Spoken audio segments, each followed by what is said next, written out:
Good day everyone. With the final 1.6 Spiral Abyss reset, I realized that I hadn't actually put out a video about a 9-star clear, and so figured I probably should do so. Now this time around I decided to do an Electro Keqing build, mostly just because next patch we are getting a additional Beidou, and as mine is C1, means that I will get her C2, which is extremely good. As long as there is more than one enemy, essentially increases her ultimate damage by 2/3, and frankly I really like using Beidou as a support DPS. There really aren't many active ways of dealing with damage in this game. You pretty much dodge, or you use your ultimate to iframe through enemies' attacks, but that's pretty much it. Beidou, on the other hand, even though it is locked behind a 7.5 second cooldown, does add a parry into the game, and I really do enjoy that. Now admittedly, I'm not particularly all that great with it because I don't use Beidou all that much, as I got her just before getting Rosaria, and then deciding to make a physical Keqing build. So I will be giving a bit of commentary while I go through the Abyss, probably more on the Keqing side than the Hu Tao side, as the Hu Tao is a pretty standard Vaporize Hu Tao, though in my case, Hu Tao and Zincho are doing the majority of the work, and Diona and Sucrose don't really honestly do all that much. Now that we're getting into the Overload Electro Keqing build, there are a few things to keep in mind about when you attempt to do this. First thing is this isn't going to work very well against a bunch of enemies, like say the first half of Chamber 2, as you're basically just going to be constantly throwing the enemies all away from yourself and then having to chase after them then one by one.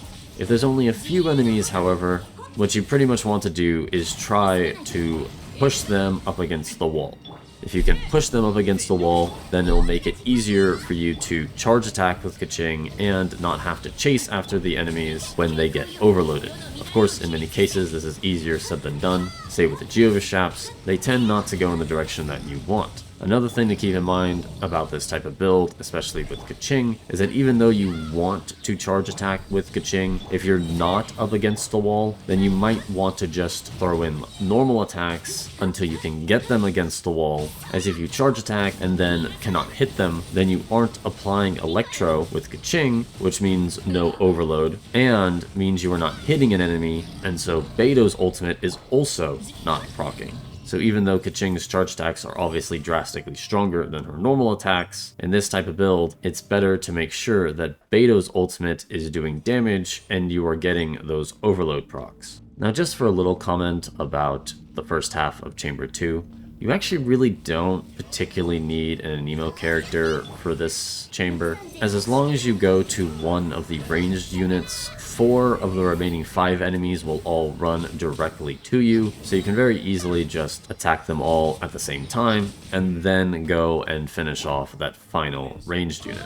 Now because I don't really need all that much healing, though of course I still want a healer, I have Diona with the Instructor set, so she will give 120 Elemental Mastery to Hu Tao, so she does provide a damage increase. Sucrose, on the other hand, doesn't really do all that much, as the entire purpose of a Vaporize Hu Tao is to vaporize all of her attacks. Pyro is never on the enemy, and so Sucrose cannot Viridescent Mariner Pyro, so aside from the very last chamber, she doesn't really do all that much here either.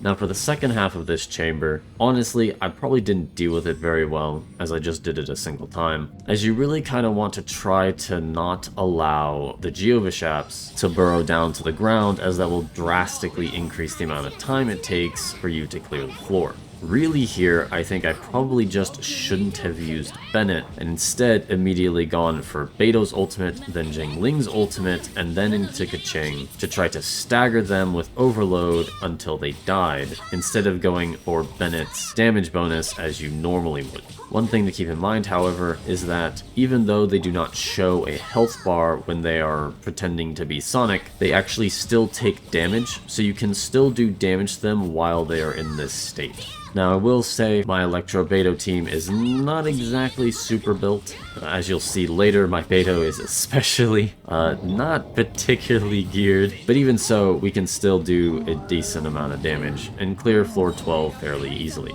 Now, as we get the Stonehide Hilichurl, this enemy in particular is quite a lot easier to deal with this Overload Electro Keqing build, rather than the physical Keqing build, as he has a significant, I think it's about 50% physical damage resistance, so you will not really do that much damage with the physical Keqing build. And the nice thing about Overload is that it will quickly remove the Stonehide Hilichurl's shield, and thus make him easier to deal with.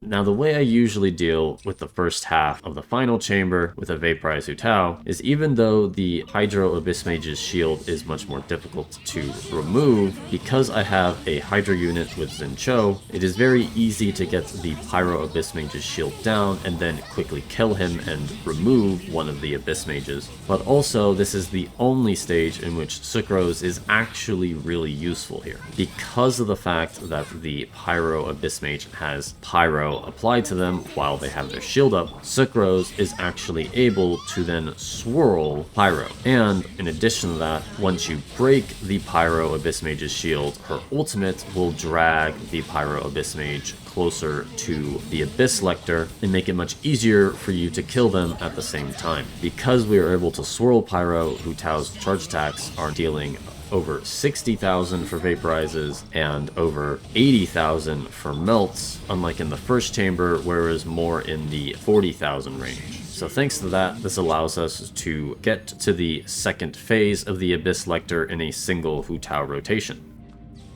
Now, as we get into the second half of the final chamber, I pretty much always use the Bloodstained domain strat here to cause both Abyss Mages to teleport within a similar area. Once they do, throw down whatever setup essentially that you have, while waiting for the Abyss Herald to also come over, and then kill them all at the same time. Now, one thing to keep in mind here is that I don't actually approach this really correctly, as I probably should have focused the Abyss Herald instead of making sure to kill the Abyss Mages, not just because you want to get to the second phase of the Abyss Herald as fast as possible, but also because Beidou's ultimate jumps between opponents, and so making sure to leave at least one of the Abyss Mages alive with an okay-ish amount of health would have allowed me to deal even more damage to the Abyss Herald. Now, of course, once again, we get the Abyss Herald to the second phase, and it becomes a spam elements game. Now, in this case, the characters you probably want to focus most on are going to be Bennett and Jingling, as Electro really doesn't do much against the Abyss Herald, unfortunately. So while you have time in between, say, Bennett's abilities and so on and so forth, you should certainly switch to then Beidou and, use her ultimate, or swap to Keqing and use her skill real fast, or pop her ultimate. You do probably want to focus more on Bennett and Jingling, as they're going to be dealing significantly more damage to the Abyss Herald's shield.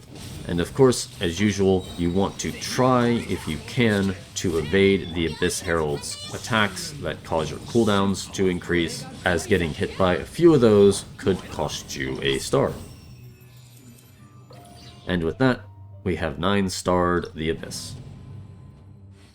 Now, getting into the builds, of course, my Keqing definitely has some pretty good stats, which one would expect, as I have farmed the Bloodstained domain for probably 3 months. Of course, I've been farming the Blizzard Strayer domain for a month and a half and received absolutely nothing. But Keqing's gear is pretty dang solid, even if it isn't the artifact set one would usually go for. And now as we get into Beidou, you can see I haven't put a tremendous amount of resources into her, as her elemental skill is only level 5 and her ultimate is level 6. And now as we get into her artifacts, you can see she's not exactly wearing any sort of set that would be useful for her, especially as I never normal attack on her. I've pretty much just thrown gear from characters that I'm not currently using that is decent. Whenever I manage to do all the things I need to be spending my resin on, and so can finally get to the new artifact domain, which is probably going to be a while as I still need to farm significantly better gear for Ayaka. But once I do manage to get to that point, Beidou should be able to deal significantly more damage. If I somehow manage to get, the exact same stats, she would get another 20% energy recharge, which is nice, but would also have an additional nearly 50% damage bonus.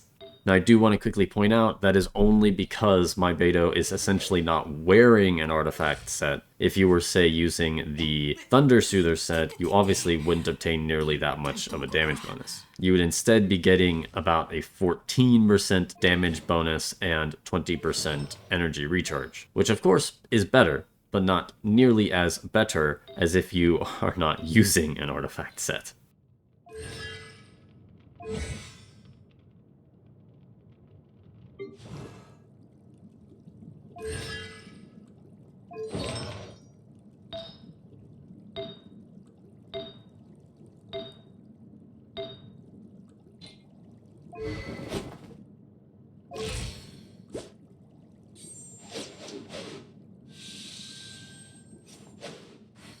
And now, as for Diona and following this Sucrose, I really haven't put much resources into them simply because, especially at the moment, it's not really needed. But if I were to end up in a situation where I could use another Pyro character with Hu Tao, then I would definitely put more resources into Sucrose, as she would be significantly more important in the team. But as currently I do not have a good way of getting Pyro onto the enemy, she, for the most part, isn't really providing much of anything other than crowd control.